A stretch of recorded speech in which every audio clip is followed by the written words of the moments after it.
22-летний Арсений вырос в доме своей матери доярки. Деревенская жительница гордилась, что сумела воспитать мальчика, несмотря на отсутствие мужа. Никому не было известно, где находится родной отец Арсения, да и сама Тоня не любила о нем рассказывать. Из-за тяжелого физического труда женщине не раз приходилось болеть. Ее отец, Константин, поддерживал в трудные минуты. Дедушка участвовал в воспитании Арсения. Внуку нравилось проводить с ним время. В школе одноклассники часто высмеивали паренька из-за его старой, поношенной одежды. Порой он приходил домой даже избитым, так как давал обидчикам отпор. После окончания учебы Арсений отправился в город на поиски работы. Через некоторое время парня взяли в одну фирму курьером. Здесь он познакомился с дочерью своего директора. Они встретились случайно. Молодой человек подвозил Лизу к ее дому. В тот вечер они обменялись номерами телефонов и стали встречаться. Девушку не волновало финансовое положение кавалера, хоть она и привыкла с детства к роскоши.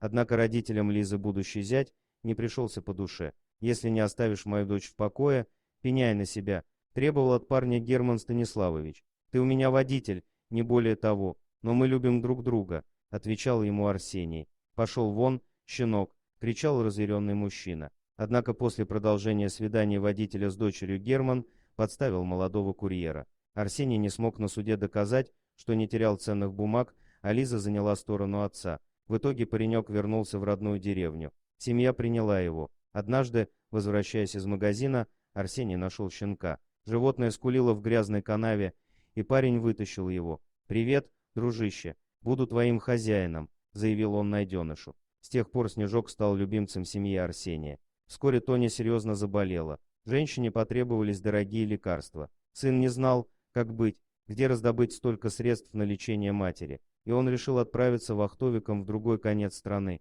Арсений рисковал жизнью, работая в суровые морозы, а летом терпел лесную мошкару. Как-то его бригада отправилась по реке, где были сильное течение и большая глубина. Из-за некачественного инвентаря люди утонули. Получив гроб, Тоня чуть не сошла с ума. Неравнодушные соседи поддержали женщину в организации похорон. «Я хочу в последний раз увидеть моего мальчика», — причитала горем убитая мать. «Такое нельзя показывать. Тело слишком изувечено», — отвечал ей Константин. Снежок начал рычать на гроб, не давая к нему приближаться. Это показалось Константину странным. Он все-таки решил снять крышку. «Это не он», — закричала при виде умершего Тоня, прижимаясь к отцу. «Значит, наш мальчик жив».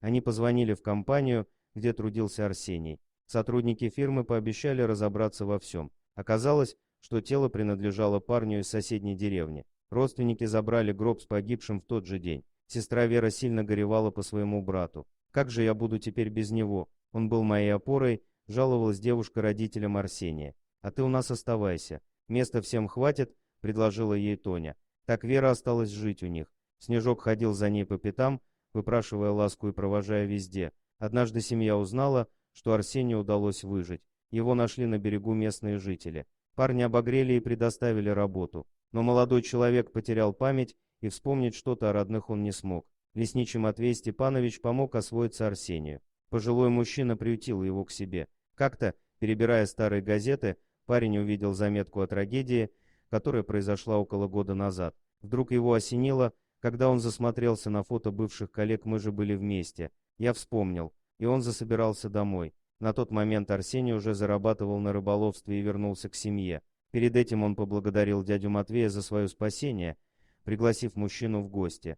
«Я перед вами в долгу», — сказал он ему на прощание. «Да не волнуйся ты. Я поступил так, как обязан был поступить человек», — отвечал старик. Когда в окно мать увидела знакомый силуэт, она воскликнула: «Сыночек, мой сын вернулся».